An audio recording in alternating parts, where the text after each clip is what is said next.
Hello বন্ধুরা, কেমন আছো তোমরা সবাই? আশা করি ভালো আছো। তো আজকে আমি কোনো রান্নার ভিডিও না, আমি চলে এসেছি একটা ছোট্ট ব্লগ নিয়ে। তো আজকে ছিল আমার হাজব্যান্ডের বার্থডে। তো আজকে বলছি মানে 3 জুন।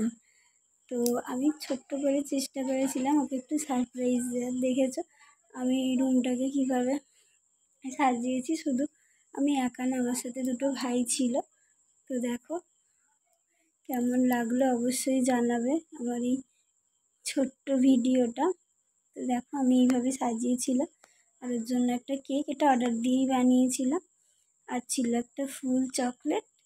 আর ওকে আমি একটা ব্যাগ গিফট করেছিলাম। তো আমি চেষ্টা করেছিলাম নিজের মতো করে সেলিব্রেট করার। পরের দিন রান্নাবান্না করেছিলাম, নিরামিষ ছিল, নিরামিষ রান্নাই করেছিলাম। তো রাত্রে আমি এইভাবেই সেলিব্রেশনটা করেছিলাম। তো দেখো কেমন লাগলো তোমাদের অবশ্যই জানাবে কমেন্ট করে। বেশি কিছু পারিনি, তো যেইভাবে পেরেছি সেইভাবেই তোমাদের সঙ্গে শেয়ার করছি।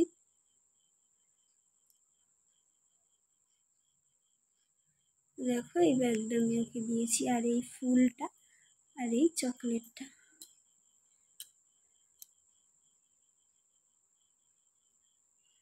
তো পরের দিন সকালবেলা উঠে, ও যেহেতু সকালে বেরোবে, আমার প্রচুর তাড়া ছিল। আমি 5:30 থেকে উঠে রান্না শুরু করে দিয়েছিলাম। অল্পই কিছু করেছি, কিন্তু তাও দেখো এখানে আমি করে নিয়েছিলাম 5 রকমের ভাজাভুজি ছিল। 2টো কড়াই দুদিকে বসিয়ে দিয়েছি।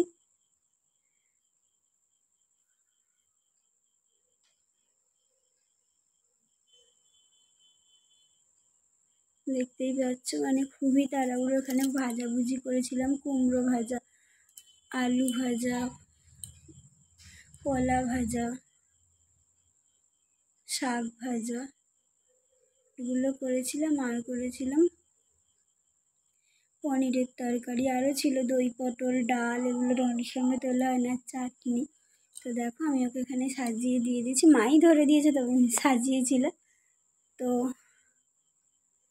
দেখলে লুচিটা বানালাম ওকে অফিসে টিফিন দেওয়ার জন্য, দেখছো। তারপরে ওর অফিসে সেলিব্রেট হচ্ছে, ওর বার্থডে সেলিব্রেট করা হচ্ছে।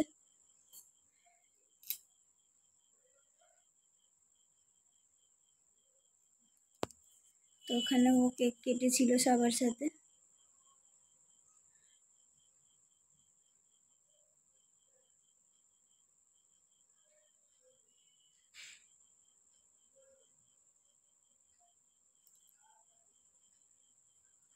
দেখতেই পাচ্ছ ও কেক কাটছে এখানে।